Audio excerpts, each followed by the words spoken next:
Hello, welcome back to my channel and my Fighting Fantasy Gamebook retrospective. And now we come to the second book in the series, The Citadel of Chaos. This was a favourite book of mine growing up. I actually found this genuinely scary and tense as you were making your way through Balthus Dyer's Citadel.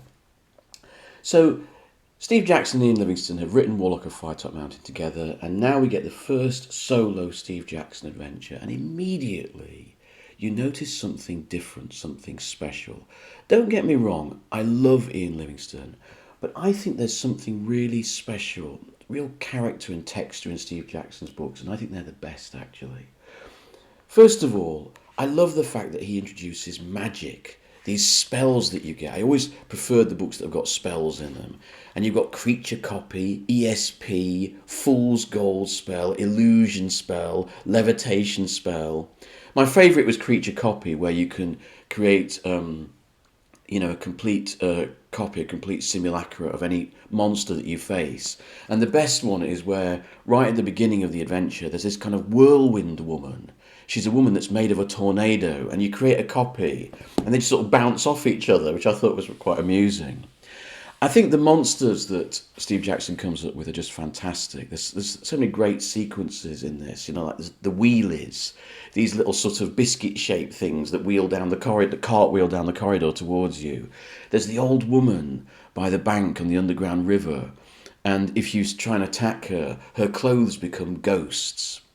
And of course, best of all, there's the Ganges, these floating disembodied heads that really scared the crap out of me when I first read it when I was about 10 years old. And what I like about the Ganges are real sods, right? So they try and chuck you off the tower and kill you. But then it says, but if you've got a levitation spell, go to this paragraph. You go to that paragraph, no, they can take all your magic away from you as well, so you're still dead. Bye. There's just no chance with the Ganges. You've either got to have one item, which I won't tell you what it is, and if you don't have that item, you are screwed. They will kill you. As simple as that. What is quite amusing, though, is Balthus Dyer, who's this evil warlock, who's going to unleash a whole bunch of chaotics, I love that word, onto the world. This one's got a bit more of a background than Warlock of Firetop Mountain, which is a straightforward, you're an adventurer looking for treasure. This one is the first one where you go on a quest to help people. Balthus Dyer is going to unleash his minions on the world, so you're going to try and kill him.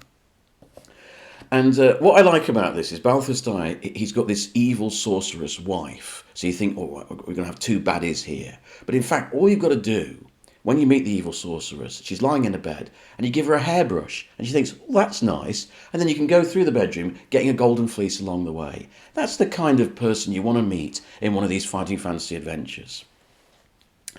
Russ Nicholson again takes on illustrations, and the illustrations are superb, simple but subtle, and they really maintain this very powerful, oppressive atmosphere of the Citadel.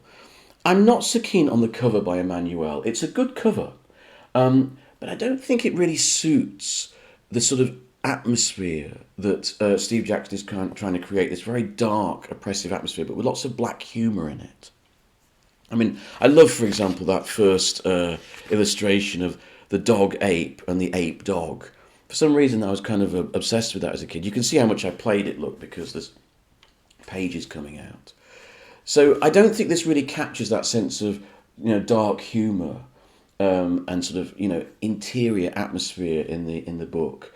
The later cover featured the Whirlwind Woman on the front cover, even though actually that encounter with the Whirlwind Woman doesn't add up to much. So I really like this adventure. It's quite difficult. First time around, it's quite hard. You have to learn the right path through the book, and it is a very definite path. But it's a very good adventure with loads of good incidents and loads of good people to meet, and I highly recommend it.